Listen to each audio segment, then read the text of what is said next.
I'm Shadi Hamid. I'm a fellow at the Brookings Institution here in Washington, D.C. I'm an author of a new book called Temptations of Power, Islamists and Illiberal Democracy in a New Middle East. My research focus for many years now has been on the role of Islamist movements in the democratic process, with a particular focus on the Muslim Brotherhood. So I think that we're entering a Salafi jihadi moment in the Middle East, that the more extremist groups are gaining ground.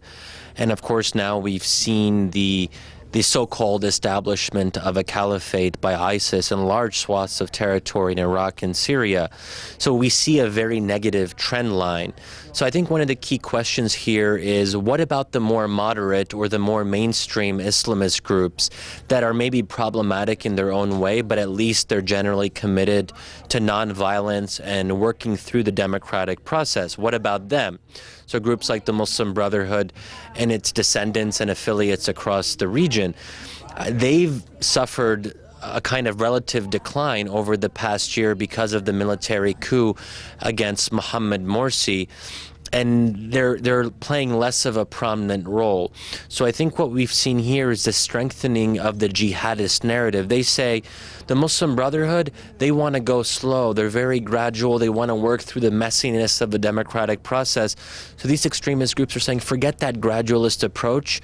We can establish the Islamic State right now through brute force, through violence. And I'm afraid to say that I think violence works, or it has worked in many of these cases over the past 2 years, and not just on the part of extremist groups, but also on the part of autocratic regimes which aren't offering real concessions or compromise to their opponents, but what they're thinking is more repression, more force, because the lesson they learned from the fall of Ben Ali and Mubarak was they were soft, they gave up too easily, so what they're trying to do is hold on for dear life.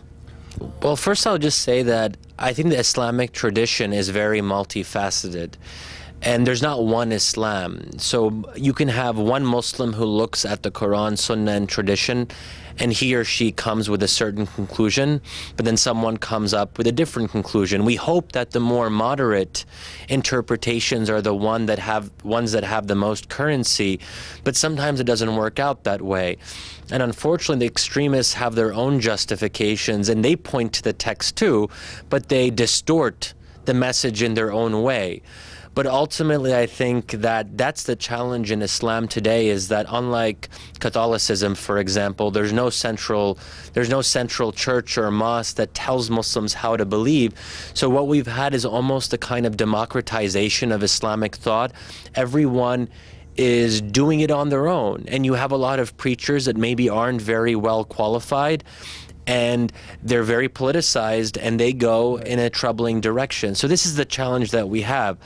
I think it's certainly possible that the U.S., Europe, and countries like Turkey, and there's certainly the Partnership Fund for Countering Terrorism that Turkey has been involved in with the Obama administration.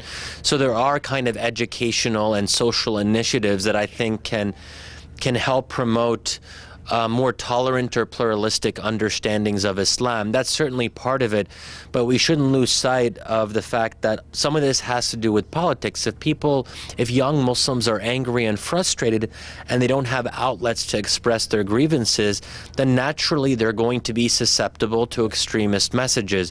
So the educational side is important, but we can't forget the political side as well. Sure, I think part of the problem here is that the Obama administration sees the Middle East as a kind of nuisance. They don't want to get more involved. Obama himself sees his legacy as extracting the U.S. from two costly, tragic wars.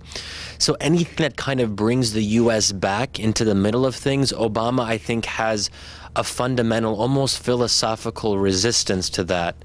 So I think this administration is not very well positioned to play a more proactive, strategic role, because that's not what Obama wants to be doing. And I think that the U.S. has suffered very much, and the Middle East has suffered very much, yes, from Obama's lack of strategic vision. And this very kind of putting out the fires approach. You wait for the fire to burn, then you go in, but then it's probably too late. And I think the hope is going forward is that there might be a middle ground between the aggressive interventionism of the Bush administration, which was destructive, But I think in a different way, Obama's approach has also been problematic. I would like to think, and I hope there is, a middle ground in between those, that we can find that golden middle, if you will. Yeah, I mean, I'm optimistic in the long run. I think that people gravitate towards democracy and political freedom, that autocrats don't last forever, because at some point people are going to ask to vote for their own leaders and representatives. I just think getting there is going to be messy. It's going to be bloody. And the Americans themselves went through a very devastating civil war. Many countries have to go through a violent period before they realize that they have to find a way to live together. They don't have to agree with each other. They don't have to like each other. They can have different ideologies, but there has to be a shared commitment to resolving those differences through the democratic process.